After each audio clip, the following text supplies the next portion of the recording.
পনিরের কোপ্তা বানানোর জন্য পনিরটাকে গ্রেট করে নিয়েছি আর একটা আলু সেদ্ধ করে ম্যাশ করে নিয়েছি। ওর মধ্যে মশলা দিয়ে দিলাম নুন, হলুদ গুঁড়ো, লঙ্কা গুঁড়ো, ধনে গুঁড়ো আর কর্নফ্লাওয়ার 2 চামচ মিশিয়ে ভালো করে মেখে নিই। ওর মধ্যে বল তৈরি করে নিয়ে এবার ওর মধ্যে 2টো করে কিশমিশ দিয়ে দিয়েছি। তৈরি হয়ে গেছে। এবার মশলা করে নিচ্ছি।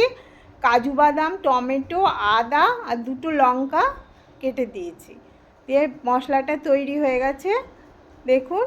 এবার তেল দিয়ে দিয়েছি কড়ার মধ্যে। তেলটা গরম করে পনিরগুলো ভেজে নিলাম, কোপ্তাগুলো দিয়ে একটু জিরে ফোড়ন দিলাম, দিয়ে আর মশলাটা ভালো করে করে দিয়ে দিলাম কড়ার মধ্যে। এবার লঙ্কা গুঁড়ো, ধনে গুঁড়ো 1 চামচ করে, নুন সামান্য আর চিনি 1/2 চামচের মতো দিয়ে আর মশলার জলটা দিয়ে আর পনির যে একটু গ্রেট করে রেখেছিলাম ওটা মিশিয়ে দিয়ে ভালো করে কষিয়ে নিলাম। কসুরি মেথি দিলাম।